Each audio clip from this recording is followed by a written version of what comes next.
In the grand tradition of watching things on Filmstruck before they expire, I'm attempting to watch 8 GW Pabst movies in the next 4 days, except on Tuesday when I will be seeing Leon Bridges, and so I had to cram a bunch in today. So I watched 4 today, and two silents, two talkies, all made during the Weimar Republic. I loved them all. Pabst is amazing.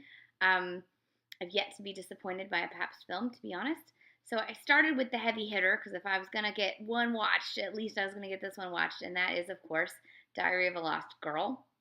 This is the second of 2 films made in 1929 with Louise Brooks, the first being Pandora's Box, probably her more famous performance. But Diary of a Lost Girl is amazing. It's based on a novel by Margaret Baum, who I clearly need to find this novel. And it tells the story of a girl whose father has an affair with their housekeeper, and on the day of her confirmation, the housekeeper commits suicide because she is carrying his child out of wedlock. This causes Louise Brooks' character, Tyaman, to be like, what? Like, she's losing all her innocence. Her father's partner says, I'll explain it to you about, suicide and all of this, and instead takes advantage of this emotionally compromised young woman and rapes her. When she has a baby from this copulation and refuses to marry this scoundrel, they send her to a reformatory school, at which point she is treated awfully because that's what happens in reform school. And she befriends a girl and they run off and then they become prostitutes. But she also befriends a count who gets disowned from by his family because he has no skills.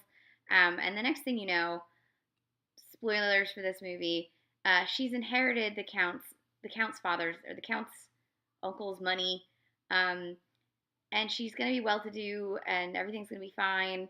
But then she realizes that her the scoundrel that raped her way back when is about to kick out her father's new wife and baby after their father dies, and so she gives all her money to them so that her daughter, her sister, her half sister won't suffer the same fate that she did.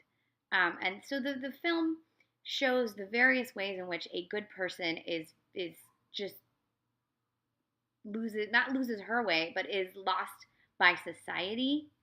So she's not lost. She is lost by society because society is cruel and awful. And the film ends with the quote, "A little more love, and no one would be lost in this world." And you see that someone as good as Tyaman, who is going to make sure that no one else ends up in a situation like her, and has empathy. And it's a film about empathy and a film about double thinking what you might think about certain fallen people, because society often is the reason they're fallen. It was a film that was made under a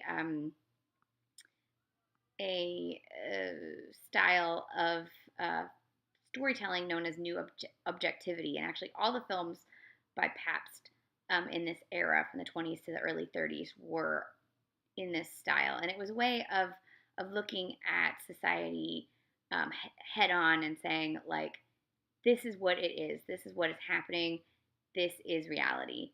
And it's just really fascinating to see his work as it compares to some of the other films of that era that were the more expressionist films, because that's what most people think of when they think of this era in German cinema, and they're two separate sort of schools of filmmaking. So the next film I watched was not so much made in the new objectivity style. This was La Atalantide, which was based on a novel by Pierre Benoit called Atlantida. And this film was a remake of a 1921 French film. In this version, Pabst made 3 versions, an English, a French, and a German version. The version that's on Filmstruck is the French version. It tells the story of a woman who's descendant of the rulers of Atlantis. She now lives in the Sahara Desert, and she uses people to lure men to her cave because she needs to have 120 lovers before she can, that she kills, before she can ascend and be a god, which sounds like a great goal to me, to be honest. And she is, of course, played by Brigitte Helm, so she's fantastic.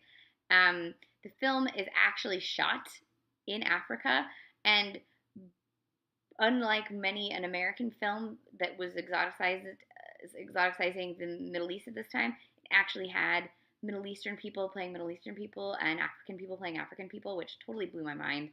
I really enjoyed this film. There's some strange stuff happens in this movie. A lot of murder and like, you think the chess scene in Thomas Crown Affair is sexy. It's because you've never seen Atalantide, where there's a sexy chess scene with with the Brigitte Helm and the guy and a cougar, or leopard. I guess it was a leopard.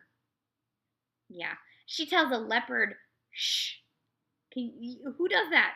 Brigitte Helm. That's who. This is a great film. You should definitely check it out. I would be interested to see the German and English versions and see if they differ. Which one's the like best version? Brigitte Helm is in all three versions. The next film I watched was Westfront 1918, and this again was part of that new objectivity. And is an interesting companion piece to All Quiet on the Western Front, which is also from 1930. They're based on separate novels, but tell similar stories about how awful it was in the trenches during World War One.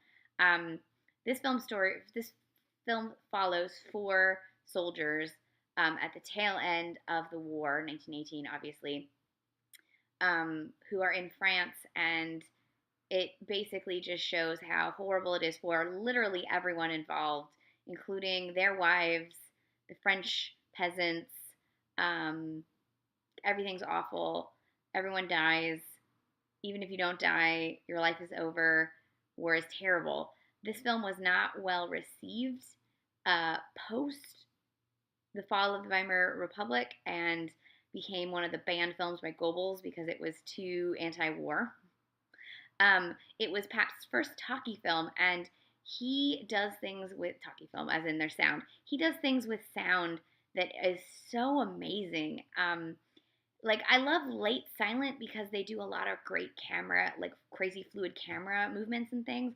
But I also love the early talkies that really get sound, because they start experimenting with sound the same way they were experimenting with camera movements. And with Pabst and with this film, you get the crazy fluid camera movements that he was so good at, mixed with like a sound mix that at one point one of the women is leaving, and she's trying to call after soldiers to tell her man where she's going to be, and the sound gets further and further away as she's riding away, and it's just so beautifully mixed. And then obviously the pounding of the not the grenades, the fire, what is it called? What am I looking for? The gunfire that like, what is that called? I'm losing my mind. But the way that they would like shoot all the gun stuff over and it would like explode. I can't think of the word right now, but that sound was amazing as well. It's just a great war film, and I would really love to see it as a double feature with All Quiet on the Western Front. I feel like I can't believe both these movies came out at the same time. It's like when you have two Capote movies, right? The last one I watched was an earlier silent one from 1926, again from this new objectivity movement that was sort of a counter to Murnau's, why can't I remember anything right now? Dr. Caligari, in that it dealt with dreams and had dream sequences, but unlike Dr. Caligari, that was very much in that expressionist mode, this film was firmly set in the now, in 1926, and used actual cases of psychiatry, and specifically like Freudian cases of the way in which they examined dreams at this time. And so it follows a doctor who is slowly going a little off his rocker because he witnessed a murder and then starts wanting to murder his wife. And you slowly, through this dream analysis, discover why the root cause of why he now wants to kill his wife. And then they, solve it through psychiatry. I'm sure Frasier loves this movie. And they have a happy life and a baby. So, it's beautifully shot, and there's some sequences in it that I swear inspired the silent film Inside Talk to Her. And like, I have a copy of Moldovar on a Moldovar, and I was reading it to see if he mentions it, and he doesn't. So now I have to like track down Pedro Moldovar and ask him if he saw this movie and if that inspired the short film, because I know the short film Inside Talk to Her was written before Talk to Her. So like, maybe he saw this movie in a retrospective at a Cinematheque and then wrote a gender swapped short film version of it. I don't know. Really great film. So all of these films were fantastic. I loved all of them. They're all on Filmstruck until Friday, so you've got some time. There's another I think the whole theme is like 12 films, so there's a lot on there. Watch some Pabst. Definitely, at the very least, watch the 2 Louise Brooks films. You gotta get your Louise Brooks while you can. So this was what did I watch? Diary of a Lost Girl, La Atalantide.